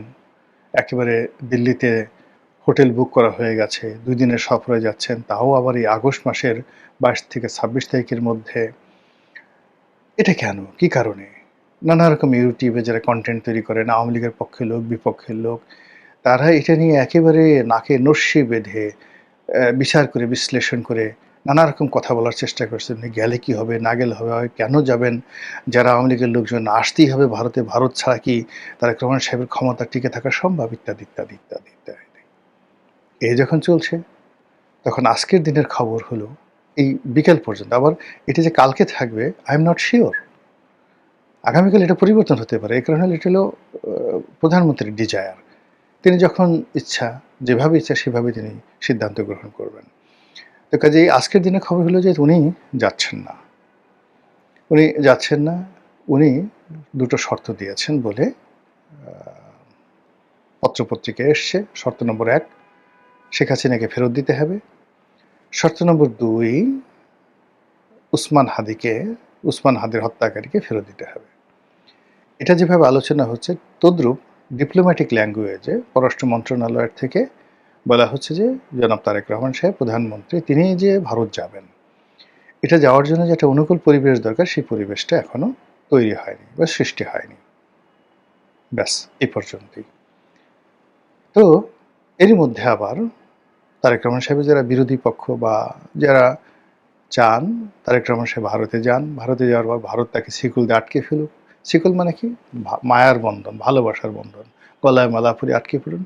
তারপর তার হাতে শেখ হাসিনাকে তুলে দিবেন। তারপর তাকে অনুরোধ করবেন যে আপনি আওয়ামী লীগের সেই নিষেধাজ্ঞা উঠে পড়ুন। আর আওয়ামী লীগের লোকজন শামীম ওসমানের নেতৃত্বে, জাহাঙ্গীর কবির সাহেব নানক এর নেতৃত্বে, বাহাউদ্দিন নাজমী সাহেবের নেতৃত্বে প্লেন ভরে ভরে লন্ডন আমেরিকা থেকে হাজার হাজার লোক বাংলাদেশের এয়ারপোর্টে আসবে। কোটি কোটি মানুষ তাদেরকে অভ্যর্থনা জানাবে, আর বিএনপির লোক আর জামাতের লোক ঘরে শুয়ে শুয়ে লেবেন চুষ খাবে। এই যে এটা স্বপ্নবিলাসী কল্পনা, এই কল্পনা যারা করেন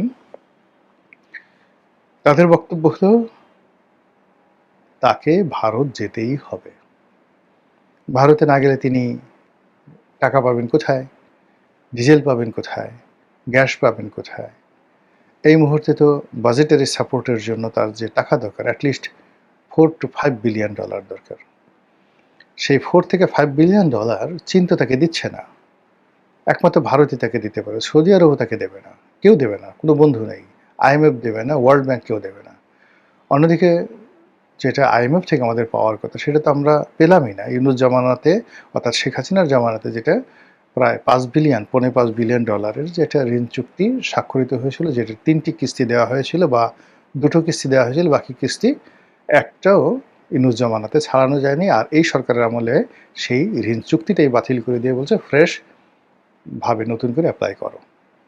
আর সেই নতুন অ্যাপ্লাই করা হয়েছে কিনা আমরা জানি না, তবে যে একটা রিপোর্ট দেখলাম সেটা হলো ওয়ার্ল্ড মানে IMF মানে ঋণের ভারে জর্জরিত 10টি দেশের তালিকা করেছে, তার মধ্যে বাংলাদেশও আছে। কখন যে আরো মন্দ রিপোর্ট এই ব্যাপারে চলে আসে আমরা বলতে পারি না। তো এইরকম যখন অবস্থা চলছে তখন সরকার পরিচালনা করার জন্য তার টাকা দরকার। আর ওই যে আওয়ামী লীগের যারা লোকজন, ভারতপন্থী যারা লোকজন, তারা বলছে যে এই সময় ভারত ছাড়া আসলে তাকে কেউ সাহায্য করতে পারবে না, এবং ভারত তাকে যে শর্ত দেবে, যে চুক্তি দেবে, সেটা অনুধাবন করে মেনে নিয়েই তাকে যেতে হবে। অন্যদিকে যারা ভারত বিরোধী শক্তি আছে বাংলাদেশে, তাদের বক্তব্য হলো আমরা না খেয়ে মরবো, দরকার হলে উটের চামড়া খাবো, জুতোর চামড়া আমরা সেদ্ধ করে খাবো। আমাদের আল্লাহ রসুলও তো একবার এরকম 6-7 বছর পরিবার পরিজন নিয়ে এরকম অবরোধের মধ্যে পড়েছিলেন। তারা সেই উটের চামড়া খেয়েছেন, তারপর জুতোর চামড়া সিদ্ধ করে তারপর তারা ক্ষুণ্ণিবৃত্তি নিবারণ করেছেন। তো পেটে পাথর বেঁধেছেন। তো সেরকম যদি হয় আমরাও সেই কাজ করবো। আমরা ভারতের কাছে কোনো অবস্থাতেই আমাদের আত্মমর্যাদা বিসর্জন দেব না। আমাদের ঈমান আছে, ইয়াকিন আছে, আমল আছে। আমরা ফু দিলে অনেক কিছু হয়ে যায়। এরকম যারা একটা ইলুশন, হ্যালুসিনেশন এর মধ্যে যারা আছেন তাদের কথা আলাদা। এখন আমরা বাস্তবে আসি। বাস্তবে হলো যে প্রতিবেশী ভারত আমাদের বৃহত্তম প্রতিবেশী। আমাদের ট্রেড অ্যান্ড কমার্সের একটা বিরাট অংশ তাদের সাথে হয় এবং আমাদের অনেকগুলো সফট পাওয়ার, সেই সফট পাওয়ারে ভারতের অংশগ্রহণ আছে। নেতিবাচক বলেন, ইতিবাচক বলেন। আমাদের সেনাবাহিনীর মধ্যে, পুলিশের মধ্যে, সিভিল সার্ভিসের মধ্যে, বিচার বিভাগের মধ্যে, তারপরে সিভিল সোসাইটি যেটিকে আমরা সুশীল সমাজ বলি, সেখানে পত্রপত্রিকায় সাংবাদিক থেকে শুরু করে একেবারে ভিক্ষুকদের মধ্যে ভারতের এজেন্ট আছে বলে অনেকে অভিযোগ করেন। তো কাজে এ সকল সফট পাওয়ার দিয়ে তার সঙ্গে সঙ্গে আবার প্রায় 4200 কিলোমিটারের বা 4300 কিলোমিটারের বিশাল সীমান্ত ওদের সাথে আমাদের আছে এবং বাংলাদেশে একটি বৃহত্তম রাজনৈতিক দল, যে রাজনৈতিক দলে এই মুহূর্তে অ্যাটলিস্ট 40% তাদের সমর্থন রয়েছে এককভাবে, মানে আওয়ামী লীগের। আর যদি কম্বাইন্ডলি ধরি যে আওয়ামী লীগ করে না কিন্তু বিএনপিকে এখন পছন্দ করছে না, জামাত করে না কিন্তু আওয়ামী লীগও করে না কিন্তু বিএনপিকে, এরকম সাধারণ যারা সরকার বিরোধী লোকজন রয়েছে প্লাস আওয়ামী লীগের, এই সংখ্যা হয়ে যাবে অলমোস্ট 70%। অর্থাৎ বিএনপির 35% ভোটার আছে। সেই 35% ভোটারের মধ্যে হাইয়েস্ট 10 to 15% ভোটার এখন বিএনপির প্রতি স্যাটিসফাইড, বাকি লোকগুলো হাপিত্তাস করছে। জামাতের ধরেন ভোট আছে 10% to 11%, কেউ বলে 7%। জামাতের একটা বিরাট অংশ কিন্তু হ্যাপি না এখন, জামাতের ব্যাপারও হ্যাপি না, বিএনপির ব্যাপারও হ্যাপি না, তারা বিকল্প খুঁজছে। তো কাজেই একেবারে শেখ হাসিনাকে চায়, আওয়ামী লীগের ফেরত চায়, এদের সংখ্যা 40%। আর সরকার বিরোধী যে শক্তি রয়েছে তাদের সংখ্যা আরও 30%। সব মিলিয়ে 70% লোক সরকার বিরোধী। কাজে এই যে সরকার বিরোধী বিশাল একটা গোষ্ঠী, সেই গোষ্ঠী বিদ্যুতের একটা নতুন সমস্যা হলে, তারপরে ডিজেলের সমস্যা হলে, এলপিজির সমস্যা হলে, টাকার সমস্যা হলে, ব্যাংকে গিয়ে টাকা না পেলে, এলসি করতে না পেলে, ঘুষ দুর্নীতি দেখলে, চাঁদাবাজি দেখলে একসঙ্গে হাউকাউ করে ওঠে।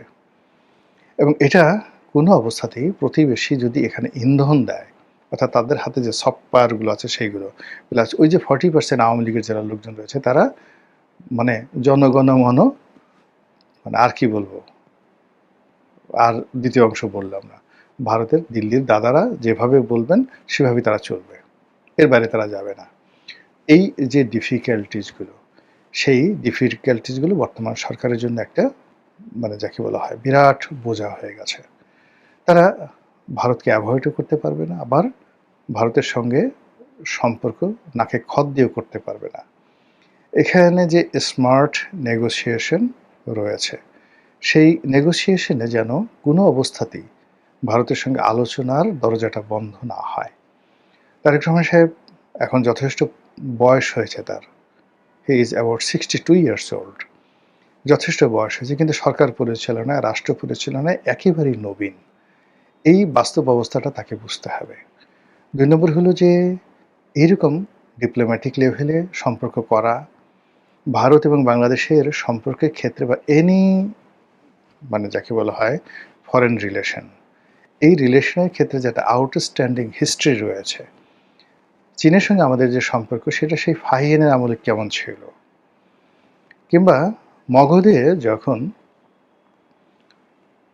রাজা বিম্বিসার ছিলেন, সম্রাট বিম্বিসার ছিলেন, তার ছেলে যখন সেই অজাতশত্রু ছিলেন, যখন গৌতম বুদ্ধ জীবিত ছিলেন, তখন এই মগধের সঙ্গে রাজনীতির সঙ্গে কি কূটনীতির সম্পর্ক জড়িত, কিংবা আলেকজান্ডার যখন এসেছিলেন তখন এই নন্দ বংশের সঙ্গে তার কি সমস্যা ছিল, কি করে চাণক্য ক্ষমতা এলো, এই যে রাজনীতির একটা যাকে বলা হয় সূত্র, এই সূত্র কখনো পরিবর্তন হয় না।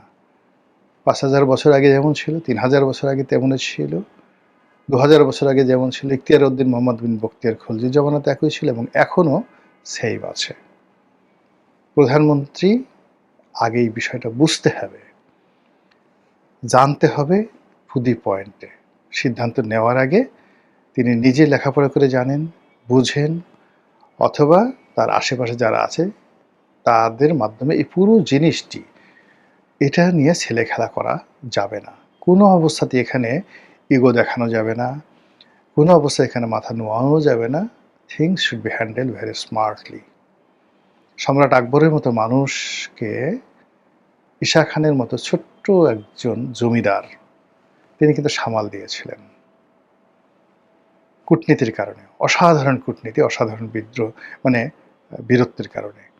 তো সেই জিনিসটি যদি আমরা এই 2026 সনে এসে এলোমেলো করে ফেলি, একটা ক্ষুদ্র ভুল ইরানের জন্য কি পরিণতি ডেকে নিয়ে আসে, লিবিয়ার জন্য কি পরিণতি ডেকে নিয়ে আসে, ইরাকের জন্য, কিংবা ধরেন ইউক্রেনের জন্য। ছোট্ট ভুলটা শুরু হয়েছিল একেবারে ছোট্ট একটা জায়গা থেকে। রাশিয়ার সঙ্গে যে ইউক্রেনের যুদ্ধ, আপনি দেখবেন এত ছোট, শুনলে আপনার হাসি পাবে। হুতিদের সাথে এখন সৌদি আরবের যে যুদ্ধ, এত ছোট। ফলে এখন ভারতের সাথে বাংলাদেশের যে সম্পর্ক, সেই সম্পর্কটা আসলে খুব সেন্সিটিভ জায়গা আছে। এখানে এমন কিছু ঘটেনি যে কারণে আলোচনার দ্বার বন্ধ হয়ে যাবে। আর এভাবে শর্ত দিয়ে কখনো বন্ধুত্ব হয় না। বন্ধুত্ব করার জন্য উদারতা লাগে, বন্ধুত্ব করার জন্য কৌশল লাগে, বন্ধুত্ব করার জন্য উপহার লাগে, ভাইস ভার্সা লাগে। আপনাকে আমি দেব, বিনিময়ে আপনিও আমাকে দেবেন। সেই ভাইস ভার্সা না থাকলে ওয়ান সাইডেড বন্ধুত্ব হয় না। ভারতের কাছ থেকে আমরা কি পাবো আর ভারতকে আমরা কি দিতে পারি, what can we do for India, এই জিনিসগুলো আগে বুঝতে হবে। ভিখারির কোনো শর্ত থাকে না, পরাজিতের কোনো প্রার্থনা থাকে না, শুধু আত্মসমর্পণ। আর সমপর্যায়ে ছাড়া বন্ধুত্ব হয় না, ইকুয়াল ছাড়া বন্ধুত্ব হয় না। মাস্টারের সাথে মাস্টার মানে প্রভুর সাথে দাসের কখনো বন্ধুত্ব হয় না।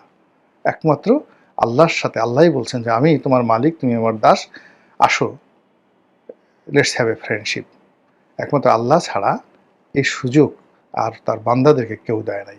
সবাই একটু 19-20 হইলেও আপনাকে অবদমিত করার চেষ্টা করবে। কাজেই ভারতের সঙ্গে আপনি যে কোনো কিছু করবেন, করার আগে আপনি চিন্তা করেন 10 বার যে আমার কি আছে, কি দেওয়ার আছে, কি পাওয়ার আছে, এবং সে অনুযায়ী আপনার ডিপ্লোম্যাটিক চ্যানেল ঠিক করতে হবে। মহান আল্লাহ আমাদের সবাইকে হেদায়েত দান করেন।